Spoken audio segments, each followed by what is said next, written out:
What's up, everyone? This is the Josh and Josh Show, starring Josh Sanders and Josh Frenzy.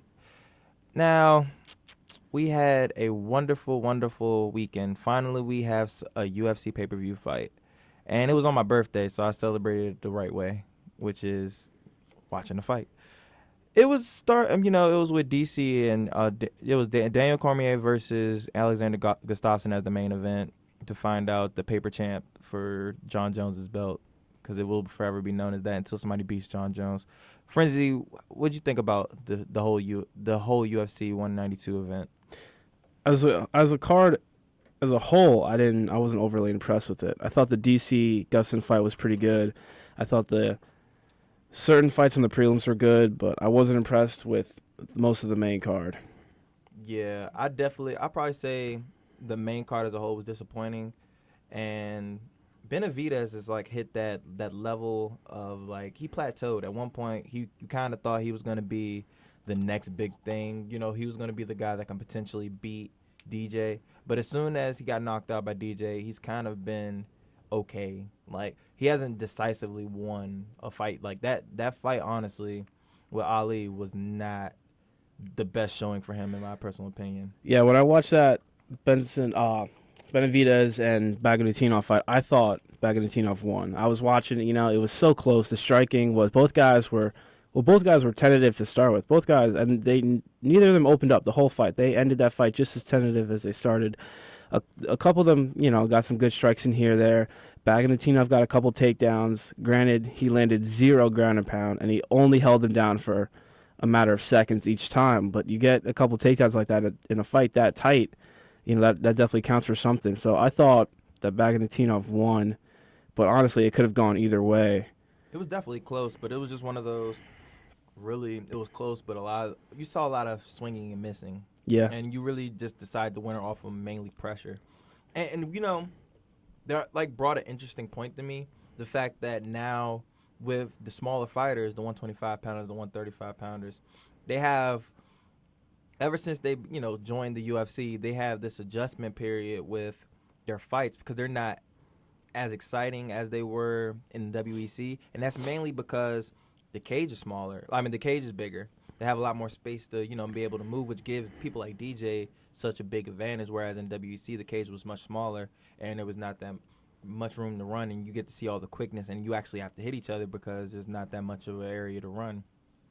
Yeah, cage size definitely has something to do with it. I remember, I think it was MMA Mania, or one of the popular MMA websites, they did a statistical survey based on finish rate of different cage sizes, from WEC cage size to the UFC cage size to, I think they also did like a Pride ring. They did a couple different sizes for the cages, and they said I think the WEC had the highest finish rate because it was the smaller of the cages. And they also had like the most exciting fights. Like, I mean, it was hard not to find a good fight at WEC. Those were some of the dopest fights you'll ever see, like the Korean Zombie versus Garcia. Like, man, you had fights like those.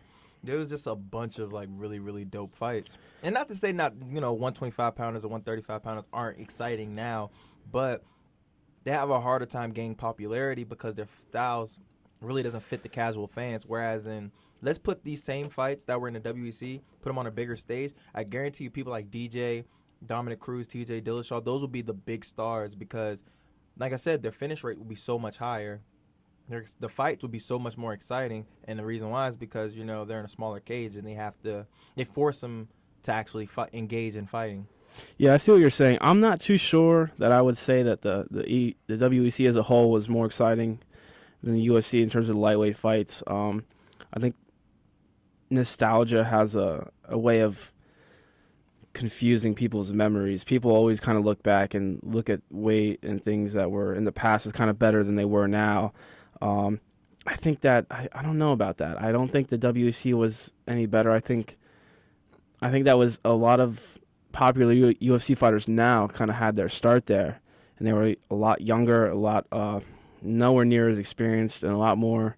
They were taking more risks. So maybe that way, but I don't think as a whole it was more exciting than the UFC. I see what you're saying in terms of cage size, though, but that's really how do you fix that? Because if you reduce the size of the cage, then you've got heavyweights fighting in the same you cage, can't do that, and yeah. and then we all know what happened then. It was turned into a grappling match. Oh, put it like this: I completely understand the cage size, and I'm not, necessarily complaining that they should make it big. I mean, smaller because of course they can't, and it wouldn't be fair to the heavyweights because that's gonna make honestly fighting look really stupid because they're all gonna be fighting from such a close range, and it's not gonna be. Of course, it's gonna be nothing but knockouts, but in reality, it's not gonna necessarily be the most technical guy to win. It's gonna be more likely who just lands the first shot, which is not what we really want to see. We don't want to see bar fighting. If that's the case, we'll just go to the bar. But the other fight, and this fight, I'm not gonna sit here and say I was disappointed with the fight, but I mean, neither guy showed me too much, and that's the Bader fight and the Evans fight. Now, my thing, Evans, Rashad looked a little rusty, but my problem is the fact that it was just wasn't an interesting fight. Ryan Bader looked way bigger. Yeah, he looked a And lot bigger. You could see it. It was like some guys kind of like they looked their weight class. Ryan Bader looked a solid weight class above Rashad Evans made him look on Saturday tiny. night. And that kind of was like the way of the fight. You can kind of tell he was using his size over him. He was big brother in him, man. Yeah, like getting the takedowns when he needed to. He'll just bully him against a cage. It was more so. It was extremely. I wouldn't say it was the most dominant, but it was clear cut. He beat Rashad, and I'm actually shocked and impressed by that with Ryan Bader because I kind of. Let's put it like this. This was 2 years ago, and they fought. Rashad wins easy, in my opinion. Whereas in now, he big brothered him, and he's kind of slowly but surely showing that he deserves a title shot, even though I don't think skill-wise he matches up with DC, or I don't think he could beat Alexander neither. But, it's definitely a solid showing by him. It's just that I'm not a Ryan Bader fan. Yeah, neither am I. I thought he looked pretty bad. His wrestling was... it wasn't very technical. A couple of blast doubles that were all right, but to not be able to really hold him down or land any ground and pound. He had no combinations in his stand-up. But, I mean, he still won. You can't take that away from the guy. He still won. He's got the longest winning streak in the light heavyweight division right now outside of John Jones, who's currently not active. So that's, I know he did say after his fight if he was going to be passed up for a title shot again, he would want to fight Glover Teixeira Again. And to rematch because that's one of his losses that he'd like to get back. Fair thing to say, though. Remember in that fight, he almost did win. He almost did. He was on the brink. He snatched defeat from the jaws of victory in that fight. Yeah, it was close. It was extremely close. And I was like, oh, my gosh, he might actually beat Glover. And that right there told me Glover wasn't going to beat John Jones. When I saw that fight, I was like, okay, if Bader is almost knocking you out, there's no way you're going to survive versus John Jones. And, I mean, John Jones didn't knock him out, but pretty much beat him pretty easily. I've never really been a fan of Glover. I think he kind of rode a make-believe hype train into the UFC just because he was Mike Tyson. He was like Chuck Liddell's training partner, and he kind of rode that wave. And then the UFC fed him pretty much nobody's like Kyle Kingsbury, and it's like, okay, he did beat Rampage. He beat Rampage in a time when everyone was beating Rampage, though. That means nothing. I mean, I could take you to wrestling practice with me for 2 weeks, and you could beat Rampage. I mean, the guy, he quit the UFC because he couldn't stop a takedown. Which is which is weird because he started off as a wrestler. You take Rampage. I mean, Rampage is another one of those guys who either needs to go into boxing or just retire because he's not an MMA fighter. He's one of the most one-dimensional fighters in the game of MMA today, without a doubt. Yeah. And, Ryan Bader, man, I think if you don't give the fight to John Jones, I feel like you have to give it to Ryan Bader now. It's like, who else? Yeah, who else? You really can't give it to anybody else. Nobody else in the 205 weight class deserves a title shot other than Ryan Bader. Yeah. And like I said, I don't like Ryan Bader, but at the end of the day, he has earned it. He won't win. But no, he won't. It'll be an opportunity for DC to get some highlights. That's what it's going to turn out to be. Just like DC had that highlight takedown in the first round against Gustafsson, it'll be like that. And speaking of that, that's exactly what we're going to talk about next. The main event, the dope main event. Matter of fact, do you want to talk about the main event, or you want to go to the prelims and talk about our guy Sage? We can talk about the main event first. All right, cool. We Yeah, can turn around and talk about that. all right, cool. Now with the DC fight, I'm telling you right now, man, he's a fighter. I mean, the way his striking has evolved from the guy that was in Strike Force that wasn't even in the Grand Prix tournament, but was an alternate, Yeah. and then comes in and knocks out Bigfoot. Like from seeing him from that to now, and the fact that he can go toe to toe with Gustafsson is ridiculous to me. The fact that he's so, what is he, like 38 now or something like that? He's pretty old now. Yeah, he's up there because he wrestled. I mean, he was on 2 Olympic teams. So we're talking out of college. He was in and at the top of the game in wrestling for at least 8 years. That's a long time. And then able to strike and outstrike a guy that's been literally striking his whole life Yeah. is absolutely ridiculous. Like, you have to give credit to DC. And I mean, it's one of those, it sucks because I feel like he is every bit of a champion and he deserves to be a champion because he is an absolute monster. It's just that he has like one of the most unfair luck. He has the unluckiest guy I've ever met in my life or seen. You're wrestling national championship. Who do you have? Kill Sanderson, the greatest of all time. Yeah. The UFC, you have to fight John Jones. If get his head right, will be known as one of the greatest of all time. Also, it's like he has bad luck with that. So I'm actually happy right now that he's able to get a belt, even though technically it's still John Jones's. I'm happy that he's able to get a belt and defend it and show everybody that he's a monster. Yeah, that was a great fight. I think I was kind of let down by the end of it. I think both of them kind of ran out of gas, which surprised me because even though the first couple rounds were really good, they weren't intensive. You know what I'm saying? There was a lot of breaks in between the action. I didn't think that I thought their conditioning, especially Gusson's conditioning, man. I don't understand it. I mean, the guy after 5 rounds can't even hold his arms up. His coach had to run into the cage and hold his arms up, saying he won. So I don't know if that's got to be a conditioning problem because it's not like he was, going like that hard. He wasn't diving for takedowns every 5 minutes. It wasn't a hard clinch fight. We're talking these guys were standing at a distance, mostly throwing punches at each other. So I think that's something. If he had pushed a little harder, I could easily have seen Gusson win in that fight. But he couldn't push. He couldn't push the pace. My problem with Gustafsson was the fact that he kept running. Like, yeah, you would see DC come in with combinations and engage in the fight. And, he'll put him against the cage, and then you'll see, once again, DC throwing combination, he'll run away. Just completely, just flat out turn his back and run. I brought this up when we were watching the fight. He would turn his back and actually sprint away from DC and then immediately turn around and kind of establish that kind of longer range distance, which got the job done in terms of establishing the distance and getting out of DC's range. But there are much better ways of doing that. I mean, the guy's been kickboxing and boxing his whole life. He should know what a teep is. If you don't know what a teep is like a hard front kick to pretty much establish your range. It prevents a guy from closing distance on you. He didn't throw one teep that whole fight. He didn't really throw one stiff jab that whole fight. He was throwing real loose, sloppy jabs, some overhands, and he really did, I think Gustafsson would do really good to watch John Jones fight. And I'm sure he has, but he doesn't adapt. Like, when you watch John Jones fight, half the battle is just getting close enough to hit the guy.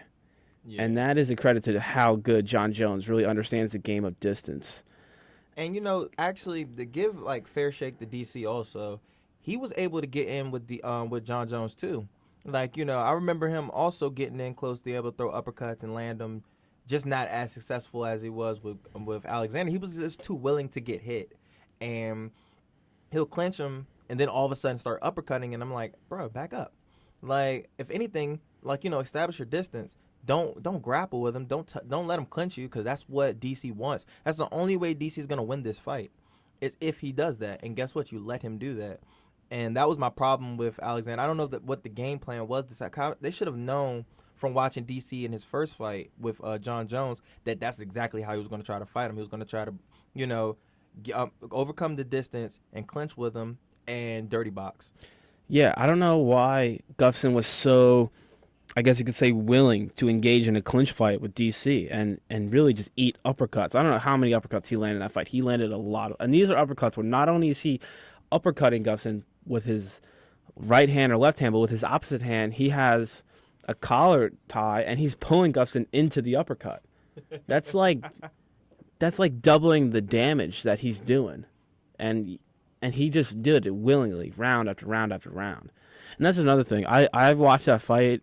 It was a good fight. I didn't think it was like, I don't think it'll break any records or anything. But Do you think that like maybe he was having the mindset of he wants to put on a show? Because I feel like a lot of fighters, not I ain't gonna say a lot, but I feel like there are certain fighters that have that mentality as I'm a warrior, I'm a fighter. I want you to punch me and I want to punch you.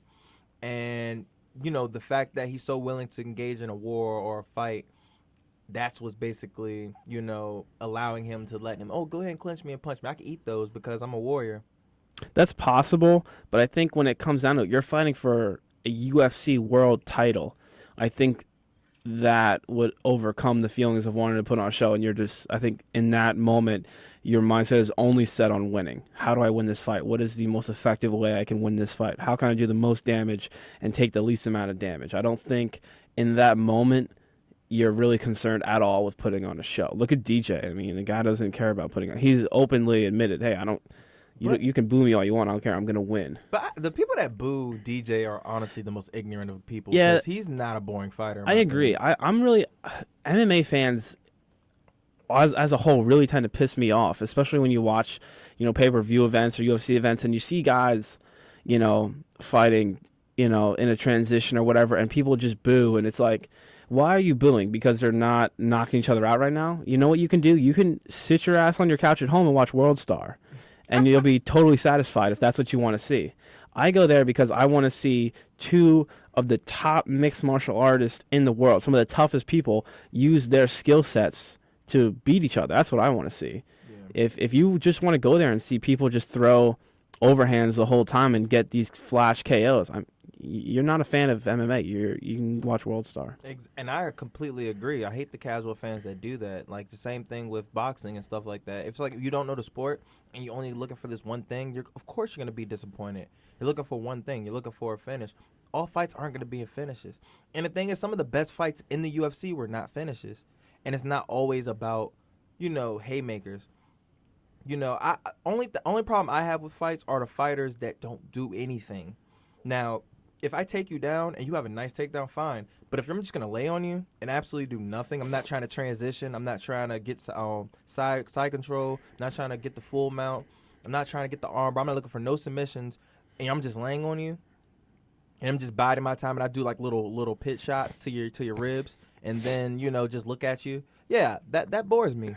But if you're trying to pass, you're trying to go for submissions, and you're actually looking to hurt the guy, I have no ill will towards you. Like, I understand that. If you're out wrestling a person and you're just tossing him on his head, that's dope. Like, it's all about understanding the fight game, and I feel like a lot of fans don't do that.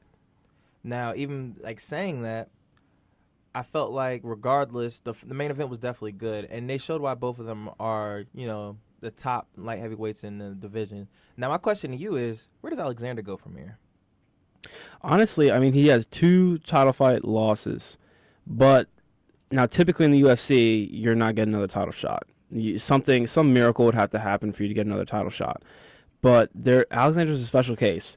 Because both his title fight losses are to different people. He's not 0-2 against the champ like Benavidez is. Benavidez is 0-2 against the same champ who's been champ for years. That puts him in a really bad spot. And the fact he got knocked out. Yeah. Gustafsson had 2 close fights, which were very entertaining. That's in his favor, that they were very exciting, entertaining fights. They weren't finishes, and they're to different people. I think, honestly, with how the light heavyweight division looks right now, Gustafsson is probably, if he goes out and gets like 3 wins, he's easily back in title contendership. The thing is, and I don't know if you know this, but the past 4 fights, Alexander record is 1-3. And yeah, that's, he absolutely has a lot of work to do now in order to see DC or John Jones. 3 fights is definitely the minimum. He can't get any more. He has no more title shots right now because He lost. But that record, that's so, like, you say that and it makes it sound really bad. But, I mean, you're talking, he beat Jimmy Manuwa, then he lost, well, in order, would have been he lost to John Jones for the title in a decision. Then he came out and he beat, no, he lost the Rumble after that. Or did he beat Manuwa after that? I think he lost the Rumble, then he beat Manuwa. He beat No, Manuwa, then yeah. he fought. His fight against Manuwa was a great fight. He beat him up. And then he got knocked out to Rumble, and then he lost the decision to Cormier. So we're talking like the top of the division he's got losses to in his last couple fights. It's not like he's got any fluke losses or anything. I would say even this DC fight kind of proved that Rumble knockout was almost a fluke, man. That was a lucky shot he landed. No. Yes. No. He went 5 hard rounds with Cormier. And Johnson barely went 3. Are we going to really sit here and deny the power that is Johnson? We're not denying the power, but I'm saying that knockout, that fight proved that was just a fluke knockout. The reason why I don't agree with that is because that's what Johnson does. You think, okay. DC does not, honestly, how many knockouts did DC have? I want to say maybe it's 3, maybe. Anthony Johnson, that's what he does. If he doesn't knock you out, everybody knows he's vulnerable to lose. His gas tank is awful. If he had a gas tank, DC would not be holding the belt right now. DC would have got KO'd. Oh, for sure. Because he already took one hell of a punch in like the first minute of the fight. But I would never call Anthony Johnson knocking out anyone fluke just for the fact that he has knockout power and he does that to anybody. Nobody that is known for doing something, I would sit there and say, that's just like when people said Junior Dos Anjos, when he knocked out Kane, it was fluke. No, it wasn't. It was not fluke at all. That's what he does. And he could do it again. If they fought again, there's always that chance that he would knock Kane out again. Will it happen? I don't know. More than likely it won't. We saw him fight for an additional almost 50 minutes, and there was no knockout there. More likely will not happen, but I still wouldn't call it fluke because, like I said, he always brings that to the table. It's just like saying, oh, Damian Maia got a fluke submission. No, that's what he does. Yeah, it is. And, that's how I feel about that. But enough of the main card. We're going to talk about the fight. Wait. Before we end the main card, one of the biggest news of the main card was the day of weigh-ins. No. We're going to get on that. That's another subject. That's the main card. No. But that didn't even make the main card. That was the main card. That was supposed to be the main card. All right. But we're going to talk about that afterwards. But this one, we're going to talk about the Fight Pass. And it was with Sergio Pettis and also with Sage Northcutt. And I'm more so going to talk about Sage Northcutt. The guy he fought looked absolutely awful. That's the first thing I'm going to sit here and say. We got the guy, he has a proven record. Trevino, the guy he fought, he was just coming off his first loss, I think, or something like that. So he wasn't like, obviously wasn't anyone who we're talking top even 20 or anything, but I mean, he wasn't like a scrub either. This wasn't somebody that they had just said, hey, here's some scrub you can beat up. It was one of those, such a quick fight. Yeah, 57 seconds. That it's really hard to get a feel of Sage, but one thing I do know is he's athletic as hell. He is. If you kind of look into it, some of it's really questionable. He has like 77 world karate championships, which sounds like the most extreme thing you've ever heard. But then when you find out that he has world championships in like Sai sword spinning and nunchuck spinning, and it's like that there is in his world championship arsenal. It's like, well, how much of that is really connected to MMA? Probably only a couple. But and also because what was that, his 6th pro fight now? Because he 5-0 as a pro before. I believe so. I looked into him. The guy's opponents that he's fought before, their combined records was like 30 and 46. So he wasn't fighting people with winning records either. So this was a big step up for him to get to the UFC and to get a legit opponent, and he did really well. I mean, you can't sit there and deny, 46 seconds or whatever. 57 seconds. 57 seconds. You can't deny that. I mean, like I said, but the kid is quick. He's athletic. He knows what he's doing in the stand-up game. But like any striker, it's always going to be great to see what he does versus a wrestler and how he fights a wrestler. Even though he had a sweet takedown, this takedown was really nice also. But it's going to be really nice to see how he does with that. And I can't wait to see his next fight because at the end of the day, 57 seconds, that really doesn't tell me anything. It reminds me of every newcomer with hype. They always win. When's the last time a guy came in that was like a newcomer that lost? I want to think. I think Eddie Alvarez. Yeah, as And far as that's coming only in and because losing their debut, like I'm that not was too like sure. I, I know Sage Northcutt is the youngest fighter to ever win his debut fight in the UFC. He's not the youngest to ever compete. I think he's the third youngest to ever compete, but he is the youngest to ever win his debut. how old is he? 19 or something? 19. Oh, okay. Ooh. Okay. And fighting in 155. It's just like, man, that division, man. It's a great division. it just sucks. Like if you're a fighter, please do not go 155. It's not smart. Nothing but warriors in there. Like honestly, I honestly believe that is probably no, it's not probably. It's the toughest division. It's going to be like that probably forever. Probably like forever. Because at the end of the day, that's where I guess the natural human side, a male size would be for an athlete would be around that weight. That one or 170. Yeah, but the thing is though, 170 isn't as tough. I mean, it's just gotten to the point where there's a lot of athletes. But look, when GSP was king, how many was 170 really a tough weight class? I don't really think it was that tough. John Fitch was running the world. Yeah, every division kind of has its up and down years. They really do, because there have been Except for times. 55. There's been times where light heavyweight was up through and through the toughest, and now look at it, outside the top 5, it's pretty weak. The heavyweight division has never really been the toughest. Yeah, divisions. it's hard to find heavyweights, man. Like you're looking at their recruiting, and it's hard to find heavyweights. They have a Russian guy that the UFC signed, and he's the first wrestler in over 40 years to win a world medal at the same world championships in both freestyle and Greco. Dope. He won both divisions and he medaled. And that's the first time someone's done that in over 40 years. So he will probably be all right just from his wrestling base. But yeah, the heavyweight division, it's hard to get people to find. And I really can't wait for them to book the Kane and for Doom, because I'm honestly sick. I'm done with that. Like I just want to see them fight.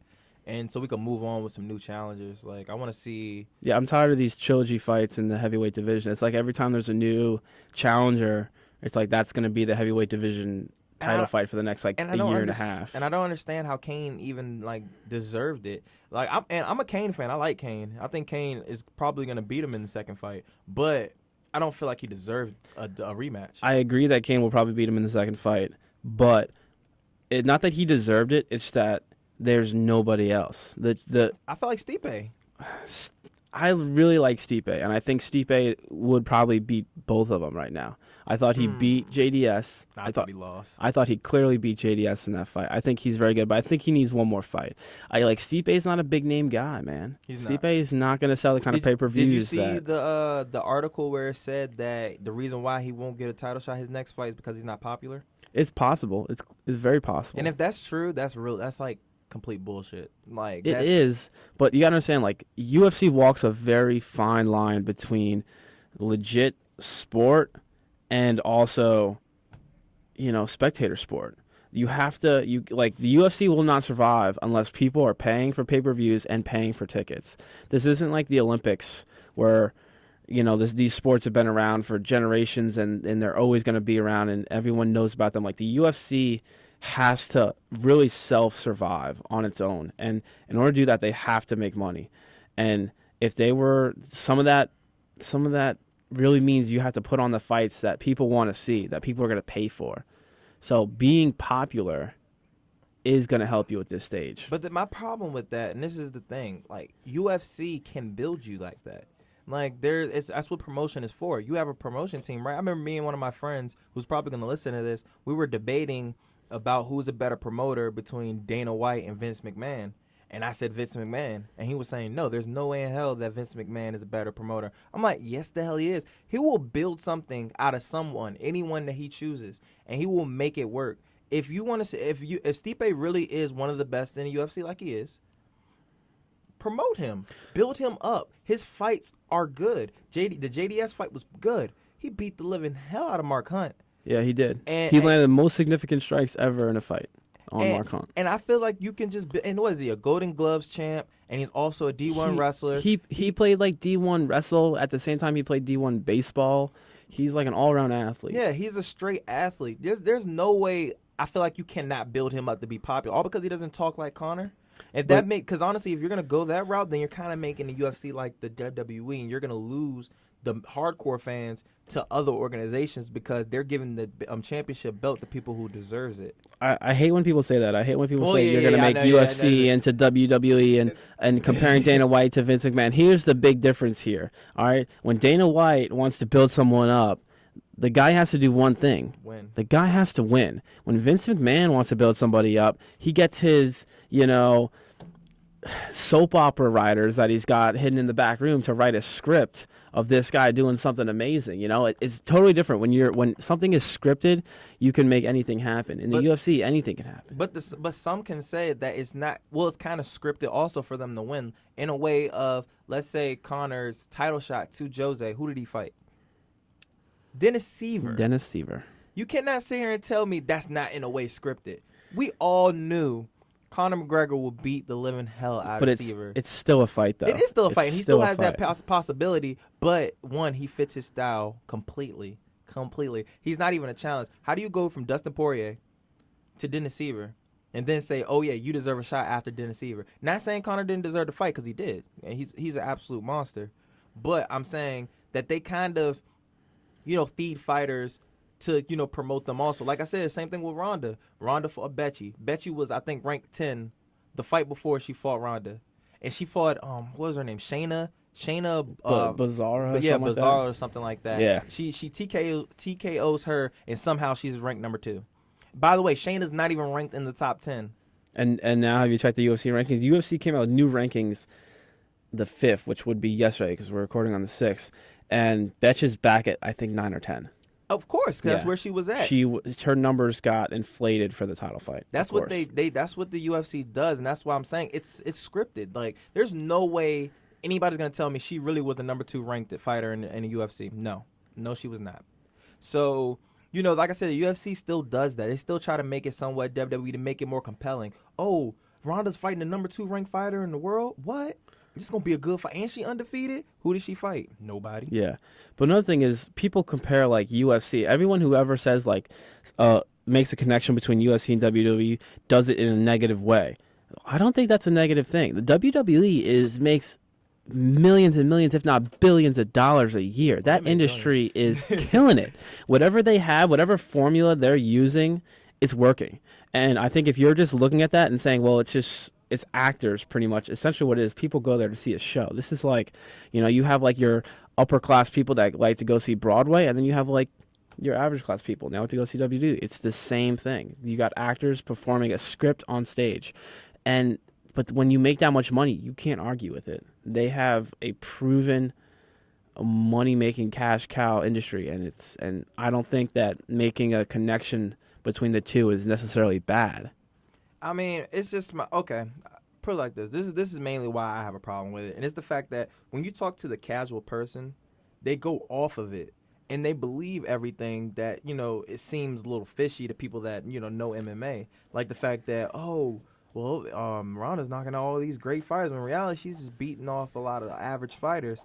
Or let's say, Conor, he's been knocking everyone. I'm like, yeah, he's knocking out a couple good fighters, but he also's fighting some bums. And he's also knocking out some guys with short training camps. And it's like, there's more to it than just the hype machines that, Dana White's making. And he kind of, like I said, it just shows favoritism to a lot of fighters that I just feel like everybody should probably be treated equally. Whereas I feel like he doesn't do that. Because like I said, Stipe, in my opinion, deserves a title shot after Verdum. And I think Stipe is booked for a fight. He's fighting Ben Rothwell. Okay, I think he'll win that fight. And he should. And that's going to be actually a really good fight because Ben Rothwell is he's like one of those He's been doing solid lately, man. It is he's weird. Been doing solid. It's crazy because he's actually been doing really well, but he just does not look like a fighter. He looks absolutely awful every time. But he's kind of a weird guy too. He's very weird. After his interviews, I'm like, all right. The moment you put a mic in that guy's face, everyone just kind of gets embarrassed for him. Yeah, and you kind of lose a couple brain cells. It's for sure. Why are you talking? But I mean, like I said, I think Stipe will win that, and if he does, especially in dominating fashion, without a doubt, he deserves a title shot next. And we also, of course, got JDS and Overeem, and hopefully nobody pulls out of that one. That one is gonna be a good one. I'm really excited for that, but we're not gonna get into that. That's like a talk for weeks from now. Yeah. So now we're gonna talk about something Josh I know been raring to talk about, and that is there was supposed to be a fight, and it kind of was like one of the most anticipating fights of that night. But we get a sad Instagram pic by Dana ruining everybody's hopes and dreams of the Tyron Woodley and Johnny Hendricks fight. Now, for the people that don't know, he got hospitalized the day of the weigh-ins, and The night before weigh-ins. He was admitted the night before, and he was in the hospital the day of. And the story was that he caught an illness, but he was also 26 pounds overweight. 3 days before. On Tuesday, they weighed him in. He was 26 pounds overweight on Tuesday. They weigh in on Friday, so that gives him 3 days to cut 26 pounds. So let this be known that means he was so heavy, you guys, that he would have to cut weight to even make 185. Yeah, he was over for even middleweight. He was over to even make middleweight. And as soon as that happened, people started opening their mouths. Everybody wanted to say something. His coaches started talking. His teammates started talking. His dietitian started talking. They're saying that he started camp about 215. That's heavier than John Jones weighs in at. Well, we knew he was naturally around that. When he doesn't, but because he gets fat. Yeah, he does. That's why Mike Dolce, who is like the #1 dietitian in the MMA, cut ties with him. They're saying he doesn't live the lifestyle of a champion. That's like the exact words he said. He said, "I can't work with the guy." And I mean, it's just that situation where you're kind of living the Anthony Johnson life now. Because Anthony Johnson, same problem, 220, cut all the way to 170, and it affected his fights. And you see it in Johnny Hendricks every time he fights. He gasses out, and the reason why he gasses out because he's cutting too much weight, man. Way too much weight. Like you have to understand. All right, you can make it, but you can't make it healthy, and you don't. Honestly, it's clearly showing that. But here's the difference: Anthony Johnson is a very large man. Just his frame, he's a big human being. Johnny Hendricks is not. Johnny Hendricks is what, like 5'10", and he's really that heavy because he's fat. He's not that heavy because he's like a naturally built guy. He's really got to fix his diet or something, because doing that, cutting that amount of weight, he can't do it. I think he needs to move up to 185. Without a doubt, he needs to move up to 185. And I understand why he doesn't want to, because in reality, he doesn't match up well at 185. The guys are honestly bigger than him. You don't think he matches up well at 185? No. All right, with Yoel Romero? Yeah, they released new middleweight rankings, which are actually the exact same. There's no changes, so I have them here. So I'd like to see.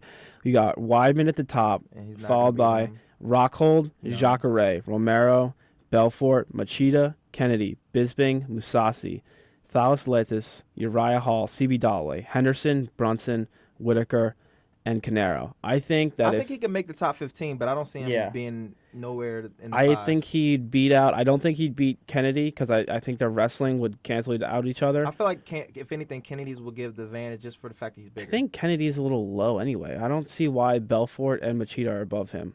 Because they both will beat him in the damn fight. That's why. That's not true. Kennedy would beat them both.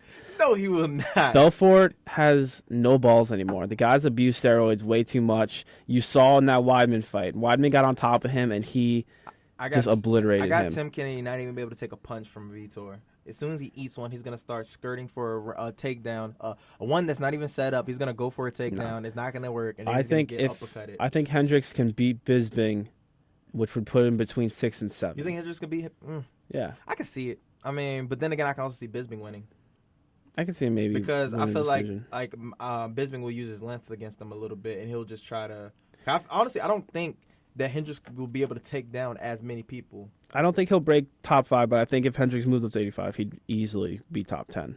Oh, I can see him being top 10, because when you get to like the 9s and the 8, I mean 9s and the 8s, 9s and 10s, that's a little bit of room. This is a big difference between 5 and 10. Yeah, and 10. 10 is Uriah Hall. It's like Uriah Hall's a freaking animal, just a monster, a freaking nightmare. But he's inconsistent. He's had some bad days, and he's got losses to people who are now welterweights, like Gastelum. and who's honestly gonna eventually be an 85 pounder. Yeah. He's He's not. another one who's cutting too much weight. Yeah, He's I would actually say in the exact same I situation would say Hendricks the is same in. exact situation. I don't see him being at 170 that much long. He's like, oh, I can make it, Dana. I promise I can. No, yeah, bruh, nah. Yeah. Once I honestly feel like I don't know who has who have missed weight before that afterwards didn't have an issue in that same weight class making weight ever again. I can't even think of a person that's done that. Normally, a person that misses weight always has a problem cutting weight. Yeah. Like, it's a consistent thing. So Hendricks has done it multiple times. He's had a lot of Paul trouble. Daly, he's done it multiple Yep. times. Melvin Gillard, he's done it multiple times. Kelvin, he's done it multiple times. It's just a consistent thing. There's nobody's gonna really be because I mean it's your weight. Like if you're not used to going that level, or your body has just naturally gotten bigger, whether it's fat or muscle, it's just hard to get it down there. You're always gonna have that struggle. So I'm always just the advocate, especially with no IVs now. Just go up. Yep. And I mean, look at the people that went up and it actually did them justice. Like Dustin Poirier is on the tear right now. Yeah, he is. And I think he's going to beat Duffy, too. I think he can. I definitely think he can. It's going to be interesting to see both of them fight. We're going to find out who's the contender.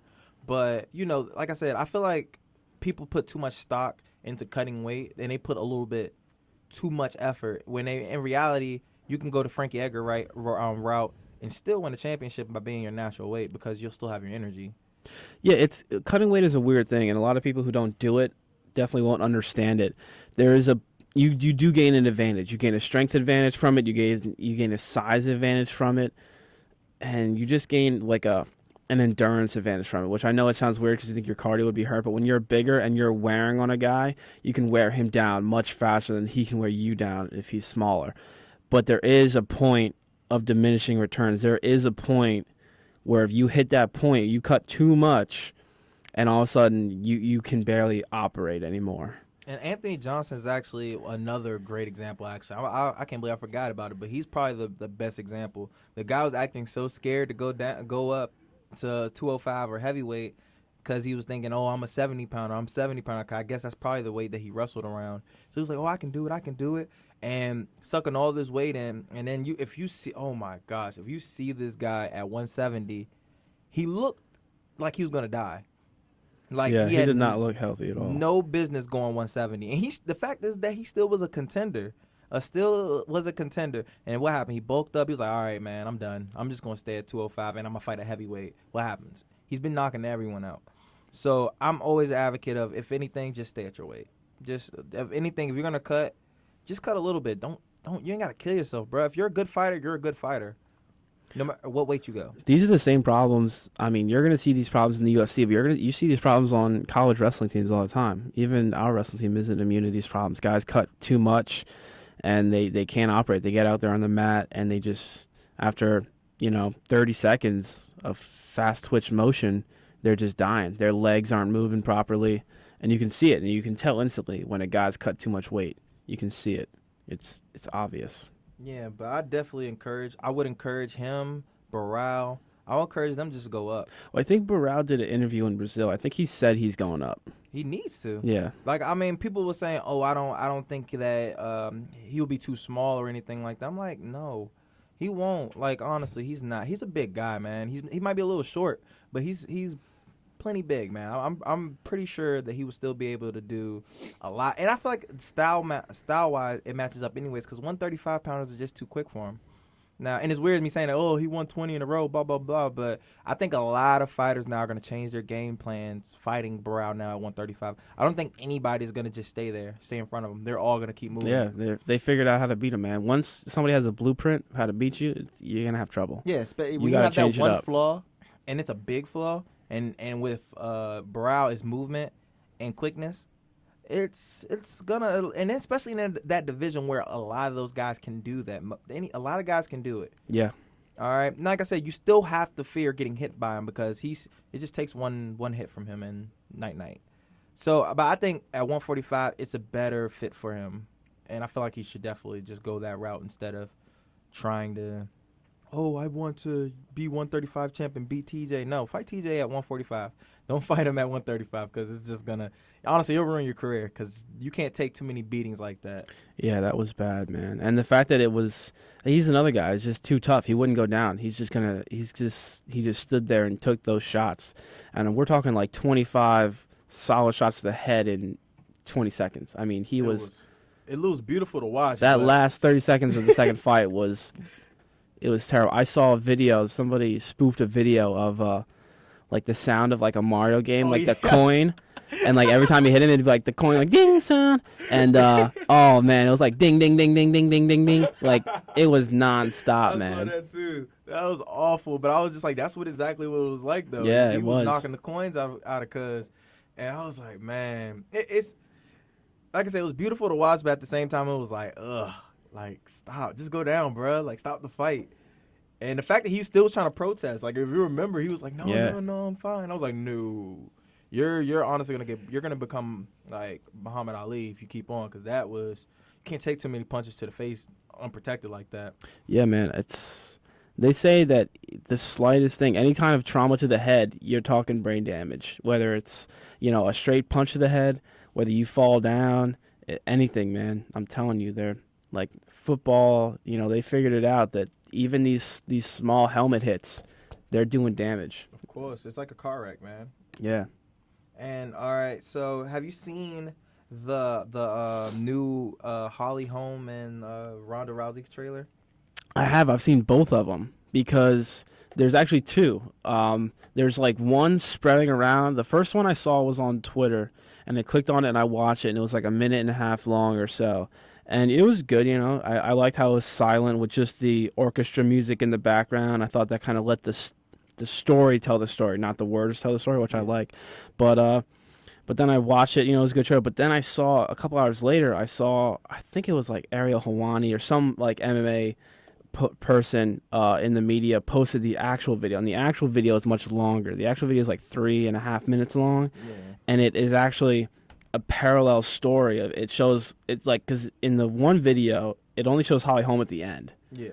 The actual video has both of them in it the whole time, and it shows Rousey's journey and Holm's journey. Like, for real? Yeah. Have you seen that one? No, I only saw the first one. Oh, see, yeah, you got to find the real one, man. The real one shows how Ronda got into judo at 11, and then like it cuts to Holly Holm getting into boxing at 16, and it cuts back and forth as it kind of shows their journey, and they both end up in that cage together. All right, I see now. I gotta check that one out because I saw the one where it was just about Ronda, and I was getting pissed about it. 'Cause I was like, yeah, dang. I was like, somebody, okay. Yeah, I don't know if Ronda's camp or whoever did it, but somebody edited out 95. It was probably anybody, but somebody edited out that video, and for some reason the edited one is the one getting all the rounds. But no, the real video is like 3 minutes long, and you can find it on YouTube. Yeah, that's what it's a lot better. It's a lot better seeing both of them because it's just the first one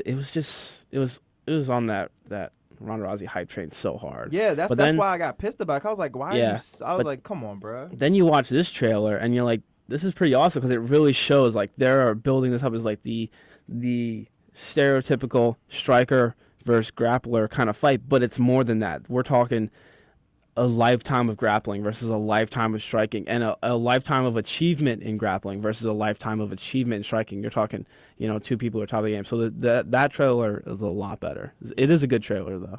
Yeah, I'm without a doubt gonna have to look at that because that I was getting a little offended for Holly. I was like, they're just gonna throw Holly out there at the end. They might as well not even had her in the whole joint because it was just about Ronda. Yeah. And I was gonna say, like, I understand she's the champ and everything like that, but you got to give some kind of respect to, the challenger. And even though, like I said before, I think it's an awful fight, and I don't believe that first round submission. I have no doubt. First round submission. First round submission. I can see that. We haven't seen Holly's ground game. I mean, we know it's not up to Ronda's because Ronda's been doing her whole life. We still, she might be able to stop the armbar. Like, it's just one of those. You think Holly Holm can stop Ronda Rousey's armbar? Especially with her long-ass arms. No, absolutely not. No, I'm not saying she can. It's possible. Ronda Rousey will break her arm if she even tries to fight it. I'm telling you. I mean, I believe it. It's definitely possible. She broke Misha Tate's arm in half, man. That first fight in Strikeforce. Have you seen that fight? Oh yeah, I know. Oh, great fight. And the fact that like she played it off like it didn't hurt. I was Yeah. just like, what the heck? She's tough, man. But I still, like with that fight is not interesting to me either. Anyways, Yeah, it'll be. I feel like they just kind of threw Holly into the wolves because they were running out of competition. Oh, absolutely. That's what it was. And they're tired of hearing. That's what it comes down to. Yeah, of course. And they're tired of hearing Cyborg rapping on Instagram, calling her out. So they're like, no, let's hurry up and get her a fight so she can shut up. But I think they said Cyborg is actually supposed to have a fight at catchweight for her next Invictus fight. I thought she was fighting at 35 in her next fight. I thought that they said they were going to try to get her down to 35. Full blown? The reports I read said that they was trying to get like 140, trying to slowly but surely ease her into it. It's possible. We gotta wait and see though. But with Cyborg, it's like you never know. She'll say one thing, and then one day she's like, "Oh, I'm gonna get down to 35," and like I can't. And then the next day she's like, "Oh, you should come up. We'll meet at 40." And then the next day she's like, "No, I'm 45 champ. You can, screw you. I don't need you, Rousey." But it's like, but when you're in second place, man, it's like, what are you gonna do? And that's where she's stuck in right now. Everyone knows it. Yeah, of course, everyone does know it. I'm just one of those. I like Chris Weidman's mindset, like as a champ. One of those, I don't care if you are on something, I'm still gonna beat the hell out of you. Yeah, man, that's kind of weird how he's that good. It's. I love watching Chris Weidman. Chris Weidman was like, I know we were talking earlier about guys who take people down and then kind of just hang on top, man.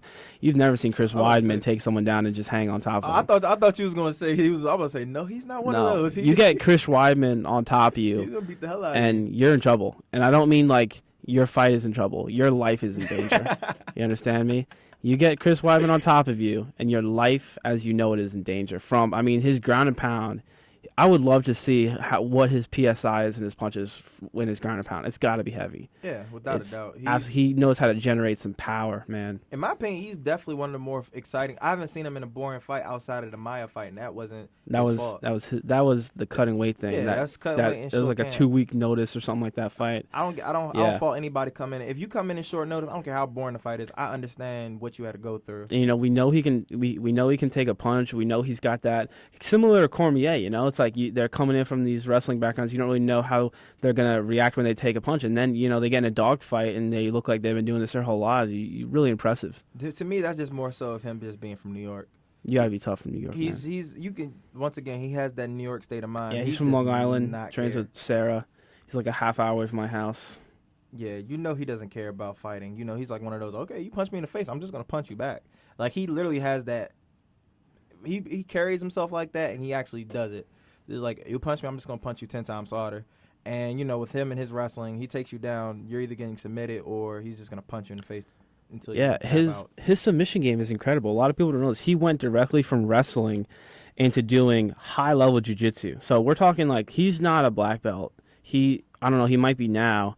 But, at the time, he was probably still either a white belt or a blue belt or something like that. And he went to the Abu Dhabi Championships, and he had 13 matches. 13 matches. He won every single one by submission. That is almost unheard of. That is ridiculous. And you're talking someone, this isn't a lifetime jiu-jitsu guy. This is a guy who started jiu-jitsu. Within a year, 2 years, he goes to Abu Dhabi, which if you're a jiu-jitsu fan, you know that the Sheikh of Abu Dhabi he's freaking in love with jiu-jitsu. That's why they have all these expensive Abu Dhabi tournaments.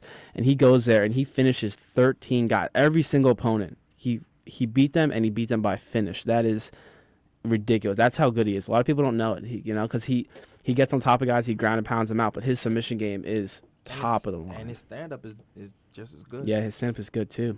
Like, he's definitely one of those, if you could build a perfect fighter, he's definitely up there because he kind of has no flaws. And he's either. big. He's big for middleweight, man. You watch him. Yeah, but if he goes 205, I don't think he does as well. You don't think so? No. I think he can do real well there, man. I think he does real well. I feel like, it's like one of those, you may be big enough for your division, but you'll still be small in light heavyweight. It's just like Benson. Yeah. Benson is a big 155 Benson going up to 70. But when he goes to 170, could be an average.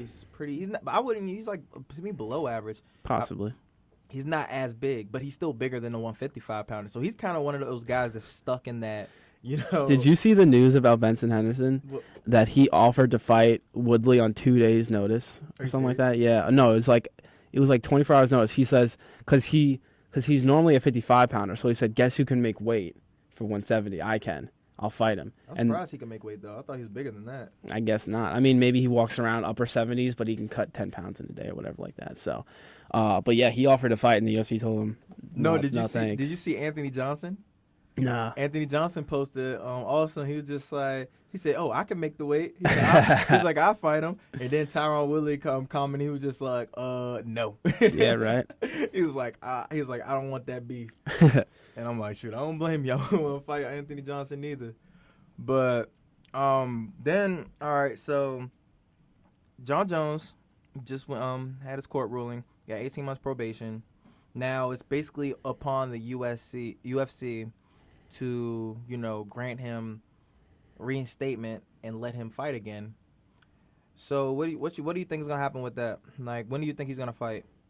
Well, I think Chael Sonnen said it right when he said controversy creates cash.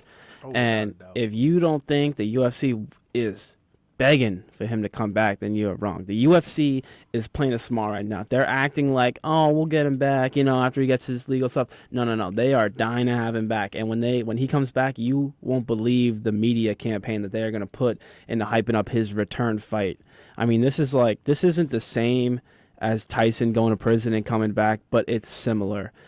Because he was the world's best when he went in, and he's going to come out, I would say, even better. I'm telling you. And and especially if it's a rematch between him and Cormier, which is pretty much what it's going to be.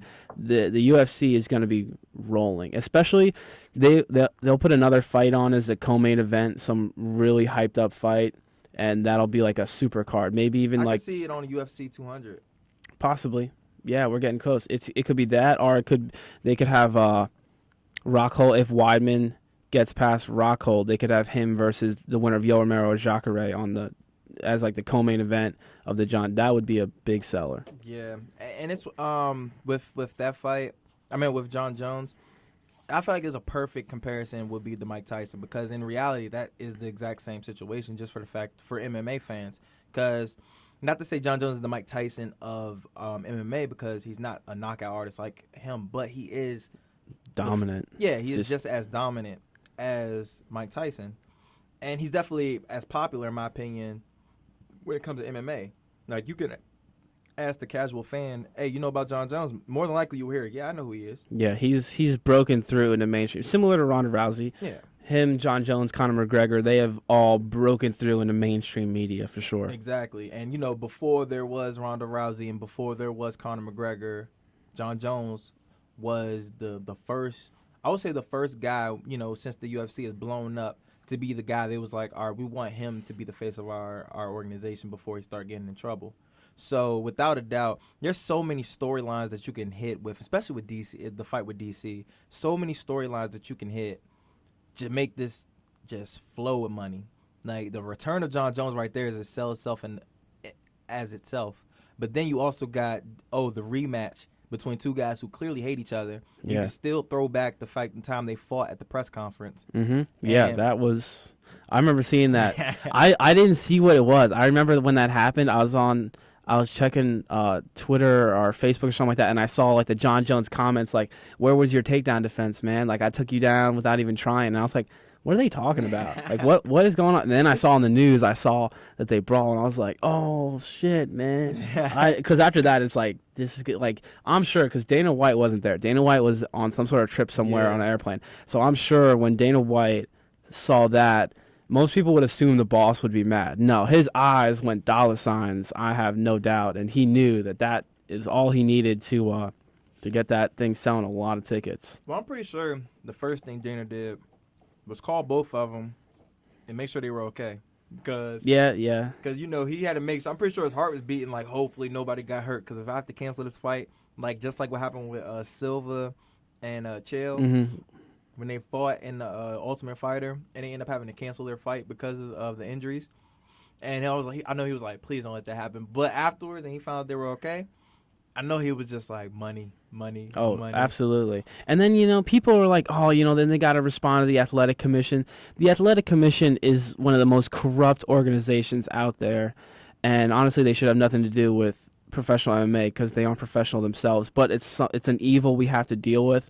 So they go to the Athletic Commission, they get fined, a couple $1,000s. But you don't think the USC covers them for that? Absolutely, they get covered for that. They walk into that meeting because they have to be there. They don't care what the Athletic Commission says, to be honest. And plus, at the end of the day, that made everybody care about that fight. Oh, absolutely. Like when I say the casual fans will look at that fight and look at the press conference fight and they're just like, oh, these dudes really don't like each other. Yeah. Like, this ain't just talk. And it really was a legitimate beef. It's not one of those staged beefs. You can tell they really just don't like each other because normally after the fight goes, and they get the hug in and they're like, oh, yeah, I was just hyped for the fight, blah, blah, blah. Nah, after the fight, John Jones was pissed. Yeah, because Cormier walked out there in a shirt that said King of the Grind. And then when John Jones beat him, he's yelling, I'm the king of the grind. I'm the king of the grind. And I'm like, damn, man, like that's legit. I love that. I thought that was awesome. You could just see, and then I remember like what happened. He tried to psych DC out and then throw like 4 late punches. Well, John Jones, no, it was like there was like 4 seconds or 3 seconds left in the fight, and Cormier is like in on like a kind of like a single leg, and John Jones puts his both hands in the air like the fight's over, I won. Cormier kind of sees that and I guess just kind of lets go, like knowing there's either like 2 seconds left and the fight's over. But as soon as Cormier lets off for like a second, John Jones attacks him. And then when Cormier goes to respond, the bell rings. I think it was Herb Dean jumps in the middle, and Cormier punches Herb Dean. And it was just a very, very awkward last 5 seconds for that fight. I mean, it was still dope. But like I said, that fight in itself, man, oh my goodness. Like I would love to see the fight. I mean, I still think either way John Jones wins. I don't think DC is good enough. No. And I just think, regardless, we saw his cardio still is not that good. And that matters. In the championship, you can't hold the title if you don't have cardio. Simple and plain. Yeah, I don't know. I don't know if Cormier wasn't training his wrestling because he thought that Gustafsson was just a striker, or if he fell in love with striking and just kind of gave up bad positioning. But the fact that Gustafsson took him down 3 or 4 times, maybe. How many times did he take him down in that fight? I want to say it was 3. It was more than 1, which is more than anyone expected. And I'm looking at that and I'm like, John Jones, and John Jones is similar body types to Gustafsson in terms of height. So it's like if Gustafsson can get in on double legs like that, then I'm sure John Jones can. Well, we saw John Jones get in on several doubles at the but those were fight. John Jones took him down mostly against the cage. Gustafsson took him down like straight wrestling takedowns in the middle of the cage, no extra assistance needed. I definitely think that caught him off guard. He didn't expect it, but I mean, he didn't hold him down at all. Gustafsson almost looked like he was surprised himself. Like when Gustafsson got on top, he had a look on his face almost like, what do I do now? Because Cormier got right up and out. I mean, and it was also, I wish. I mean, I probably would say this is because of the fact that his takedowns were just a little, too much. He expended too much from the takedowns. But I felt like, honestly, we could have saw much of the first round. We could have saw that all 5 rounds if he had a cardio. Yeah, because sure. The takedown was easy. Yeah, takedowns definitely do. Easy. Takedowns, they take a lot of energy, man. They zap you to lift another human being up. Like, even if you're in great positioning, it does take a lot of energy, but not enough energy that you should be almost unable to stand up by the 5th round, which is what Gustafsson looked like. And plus the fact that, he only did it in the first round. Like, as easy as he got that takedown, I honestly believe he could have gotten another one. Like, to pop your hips up and to flip him like he did, it doesn't expend that. I mean, it spends energy, but it's I thought Cormier definitely should have had more takedowns. But he didn't even go to his wrestling, He didn't honestly. even, it wasn't even like Gustafsson was stopping him. Because remember when Gustafsson fought John Jones, Gustafsson stopped, like 15 of 16 takedown attempts. John Jones couldn't get him down until the 5th round, and he only held him down for maybe less than a minute, and it landed almost no ground and pound. And Cormier was not even going for him. After the first round. Yeah, he had success with him. He was passing guard. He was getting some shots in. And then he gets up, and then all of a sudden, he was just like, all right, time to strike. Yeah. And I don't know if he expected that. Well, how long did he take him down for? He had him down for probably 2 minutes? Maybe? In the first round, he took him down for maybe 2 or 3 minutes or so. But after that, anytime anyone got a takedown, they was right up. I think he was probably expecting him to wear out much more, like Anthony Johnson. I guess he expected him to like get tired as much because as soon as Anthony Johnson got taken down, his ground game is awful. Yeah, but that's a terrible game plan to have. If your game plan is to go in there and get your opponent tired, you don't know what your opponent's conditioning is like, and we're talking top of level guys. You should be planning on their conditioning to be pretty well. But isn't that necessarily what a grinder is for a fighter? It is, but that can't be like your only plan. Like you've got if that's your game plan. If your game plan is to grind a guy out and get him tired, then you have to stick to that game plan from the second the bell rings to the second the bell ends. And if Cormier was going to grind him out, then he should have kept with that game plan. He was like a grinder for the first round, and then the next 4 he acted like he was a striker. Like he stopped grinding, Like maybe he could have really tired him out more, gotten a finish if he kept taking him down, beating him up. We know Gustafsson, Cormier said this before the fight, that Gustafsson, when pushed to the limit, he'll break. He'll give up. When he was hurt bad against Rumble, he didn't roll to his back and try to defend off his back like a good MMA fighter should, because you can't defend yourself in your hands and knees like that. And in a lot of fights, he doesn't do well when he's pushed to the limit. But Cormier I feel like he should have pushed him maybe a little harder with the wrestling. I'm about to say, for a person to say that, I'm like, you kind of contradict yourself, because he does that a lot. Like, honestly, I see DC, he gets tired a lot. Yeah. And I mean, he still, I guess, pushes. It almost is contradictory. You're right. I never thought about it like that. But when Cormier does say, like, I'm the king of the grind, and then he is looking exhausted in his fights, it is kind of self-contradicting in a way. I've seen him it's kind of funny. Gassed in a lot of fights, too. Even at heavyweight, I've seen him gassed. Mm-hmm. Like, I remember he fought Josh Barnett for the Grand Prix title. In Strikeforce, yeah. He looked gassed. I mean, he flipped him a bunch of times. That's quickly becoming his signature move. He hit the same takedown, that same high crotch lift kind of flip on Barnett. He hit it on Henderson, and he hit it on Gustafsson. And it's a great. Hey, look, it looks good. It's also the same one he hit on John Jones, but John Jones just didn't flip. He just lifted and returned John Jones with it. John Jones got right back up. And John Jones got right back up. Because John Jones was smart about it. Because, I mean, at the end of the day, John Jones is a wrestler. Mm-hmm. So he's not going to just sit there. You're not going to roll with that. Because if you roll with it, you're going to land on it. It was so bad on John Jones that if we're talking wrestling rules, that wouldn't have even been a takedown. Yeah, well, yeah, that is true. Yeah, he had no control. So, and did DC... Was that his only close to being a takedown versus John Jones? I think that was the only time he even got close. Yeah, only time he ever got close. And that still wouldn't have counted. So that just goes to show. And it's weird because John Jones is fluky with that, man. Maybe just Alexander Gustafsson MMA wrestling is just that good. Because he even took John Jones down. It's possible he's getting better at it. It is, because he's training, so he's obviously putting work into it. I mean, taking down DC and taking down John Jones ain't easy. Yeah, for sure. So I definitely am a little shocked about that. I wonder how these new like Reebok deals are gonna pay these guys though. I saw the payouts and they were pretty bad. They were very low as expected, but that's the way the deal works. Yeah. So I don't know. It's hard to argue with. That's kind of.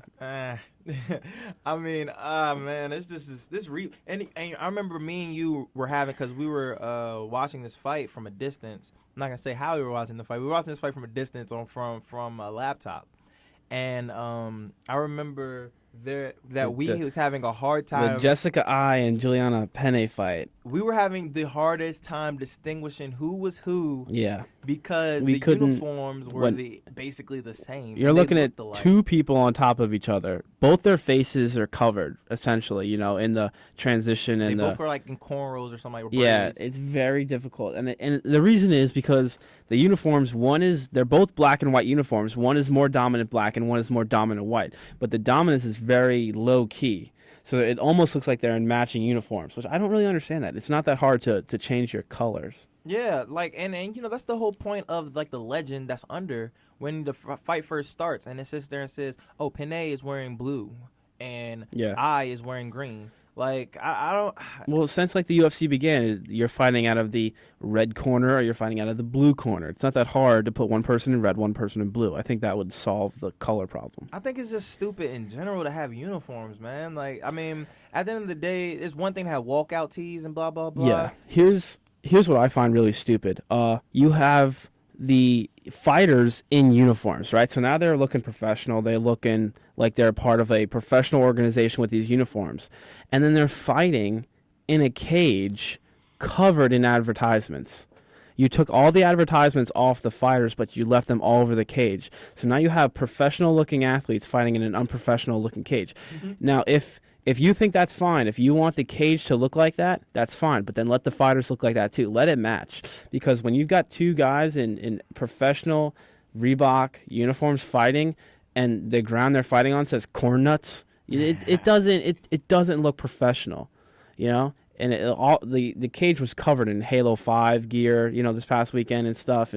But that doesn't make sense to me, because what the UFC is saying is the fighters, you guys can't make money from sponsors anymore as far as your uniforms, but we can, because our cage is going to be covered in these sponsorships. And I think that is a double standard that looks very bad.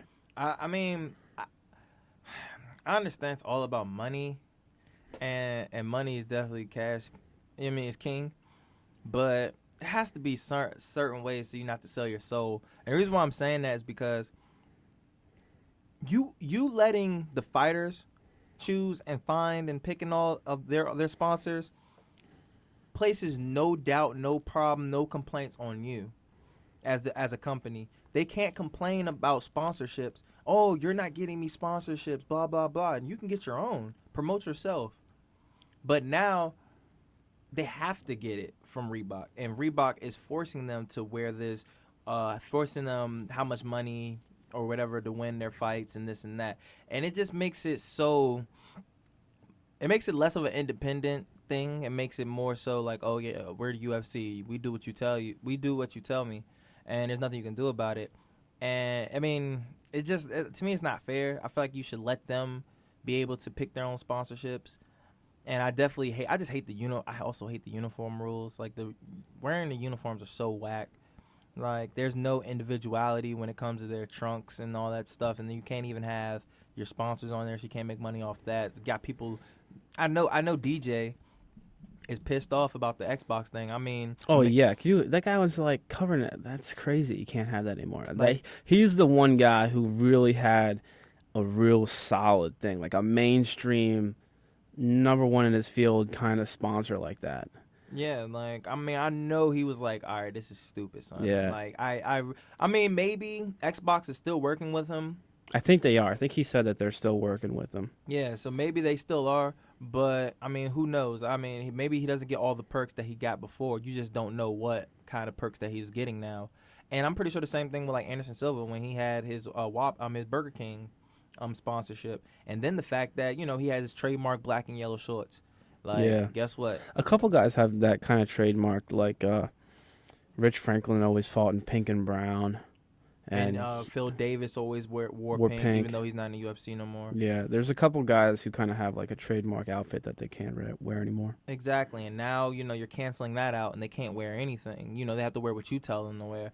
It, you know, it makes it a lot more stricter. It makes it a lot more Fidel Castro-ish. Shout out to Fidel Castro. Shout out. My God, man. Coach Castro. But yeah, it makes it a lot more little Castro-ish.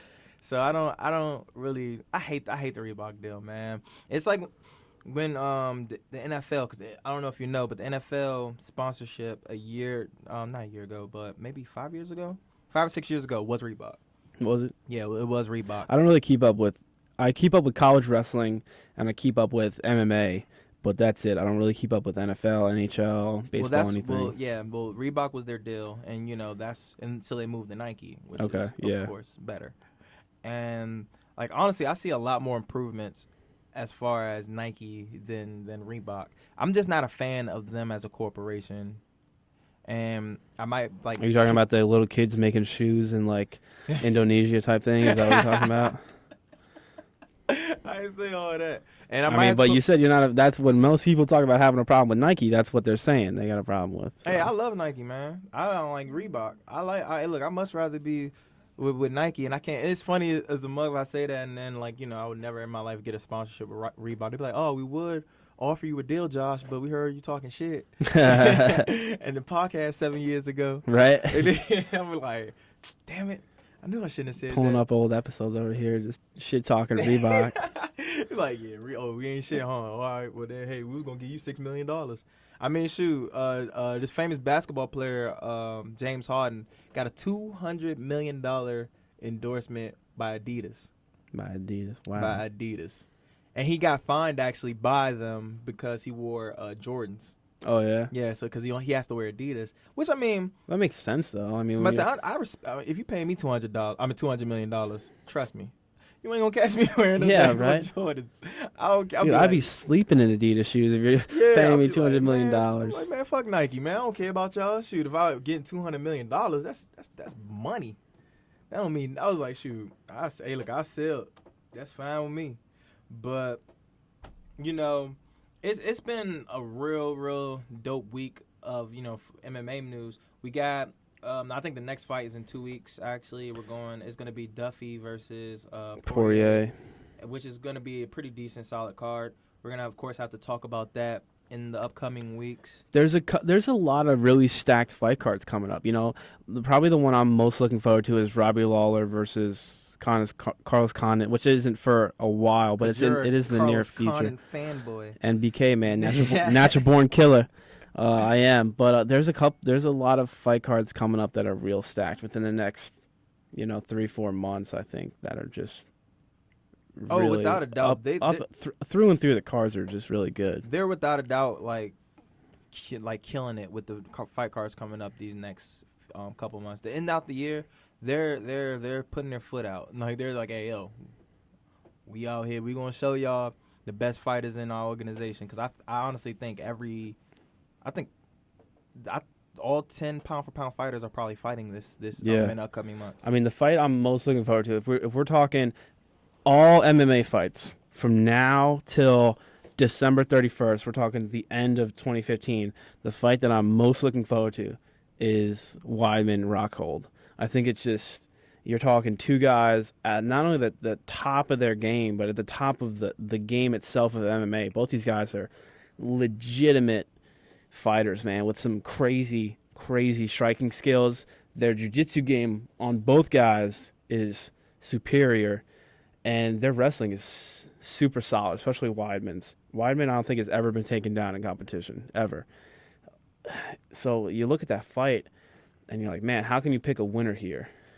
I think it's going to be Weidman. I think Weidman is going to grind him out, clinch game, just probably score a couple takedowns.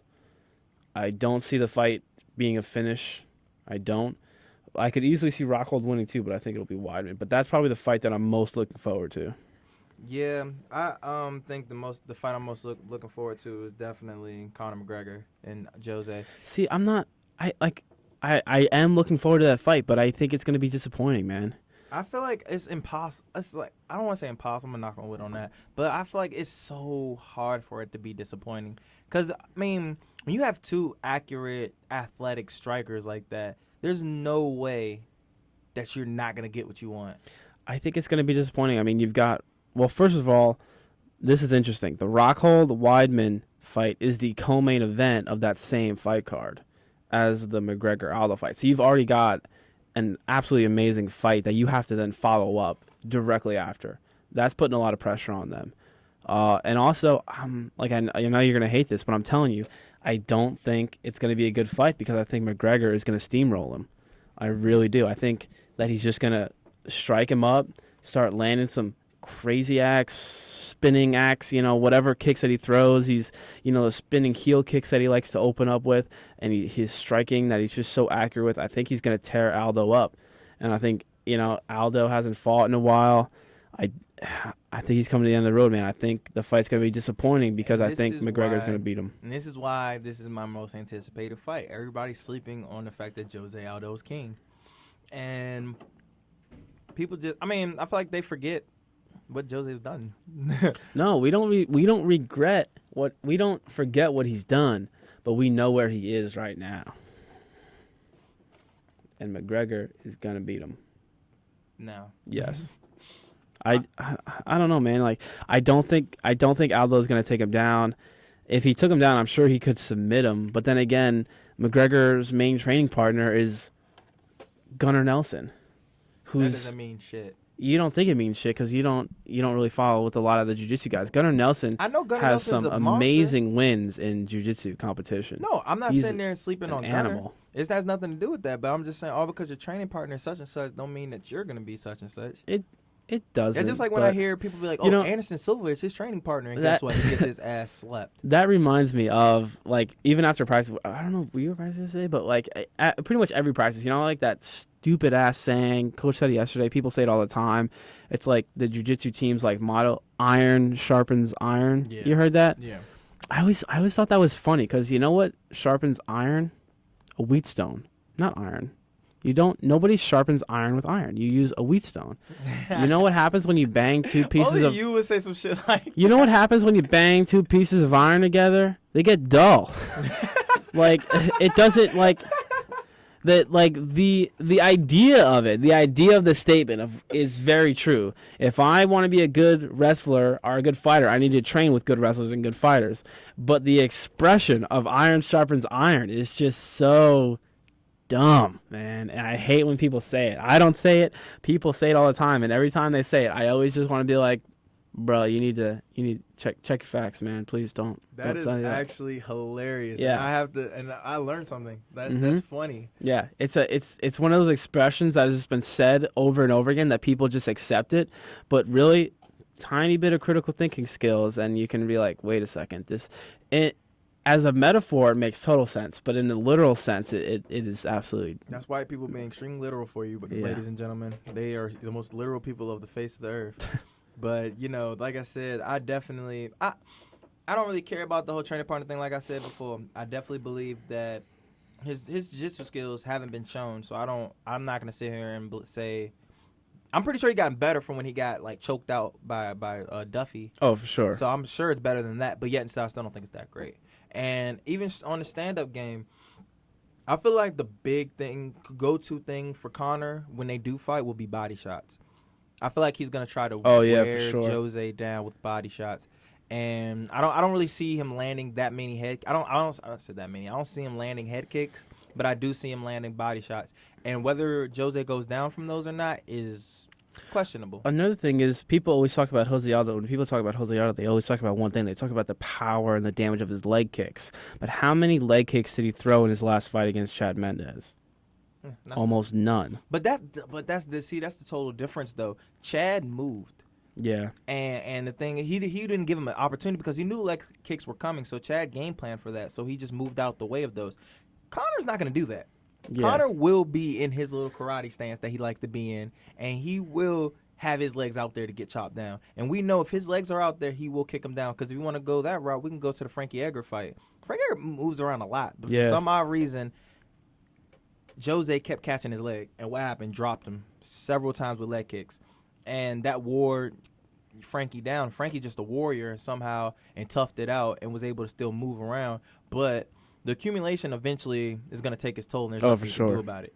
And if Conor gets kicked in the leg, a lot of times people don't understand like leg kicks, and they think, oh, you just get kicked in the leg. That's nothing.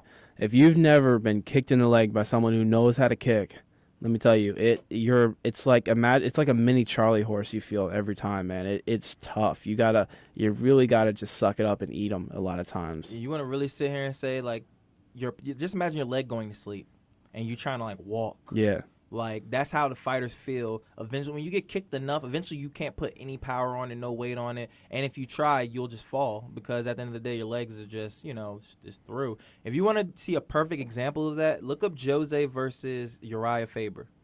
Now, if you want to look at a guy's leg or you want to see somebody's legs get chopped down and see what the amount of accumulated leg kicks can do to a person's leg, just watch that fight. And you will see literally Uriah Faber limping. It got so bad that his corner had to pick him up and sit him down on his corner because he couldn't walk. And that's the power Jose can give you with your legs. And he can do the same to Connor. Connor's tough and all, but Yeah. if you've seen Jose's legs and you've seen the amount of power he puts into his leg kicks, nobody can take all of it. And another thing about leg kicks is another reason they're so popular is in the middle of a fight when you're doing it, you're at very little risk. You know, if you throw a head kick or a body kick, you're putting yourself at risk of him catching it or him ducking under, him coming at you. But a leg kick, you're not putting yourself at risk very much at all. Like, there is a chance of a guy reaching down and catching it, but most good fighters won't do that. Most good fighters won't reach down to catch a leg kick, because if you start establishing the fact that you're reaching down to kick leg kicks, he's going to change up and go for the head kick. So you're really not. It's a very safe move to hit. You're really not in danger when you hit it. That's why guys throw them all the time. Yeah, and I completely agree. And you know, like I said, we don't want to get too much into that because, like I said, that fight is like months and months away. December, I think it's December 12th is that fight card. Yeah, and we're gonna. I just know we might have to put 3 episodes to talk about. I mean, about each Romero Jacare is on that fight card too. Like we're literally probably gonna have to have 3 episodes in 1 week just so we can talk about each fight, because that whole card is just. We're gonna pray for to God that this card happens and it's not. No injuries. Yeah. Because every time a card like this happens, somebody gets hurt. The last time they had a card this good was John Jones' Rumble card, because that was the same card that Weidman and Belfort was on, and that was a really sad card. And then what happens? John Jones gets in trouble. Yeah. So. And the thing is, even if somebody did, God forbid somebody got hurt, the card is still stacked. Absolutely. It really doesn't even but it's the fact that we want to see these fights. And plus, you know, Jacare and Yoel have already been, it's been canceled, I think, twice. Yeah, they've been scheduled to fight a couple times. And the same thing with Jose and Connor. They've been scheduled before and they got canceled. So if it happens again, I'm pretty sure all the fans are going to be like, all right, man, this is just ridiculous. Somebody's doing something. Yeah. So, like I said, I definitely hope that these cards happen. But, ladies and gentlemen, that is episode 2 of the Josh and Josh Show. And we will definitely be back next week, and we're going to talk about the upcoming fight card, which is the Duffy and Poirier. We'll get more in detail into that, and, of course, whatever MMA news happens within the week. And y'all keep it real. Follow me on my YouTube page, Joshua Sanders. I think that's the name. If not, then you'll find out. Yeah. And a pleasure y'all guys listening. Thank you very much. Anything you want to say, Josh? Yeah, I'll see you guys around next time. All right. Stay black, everyone.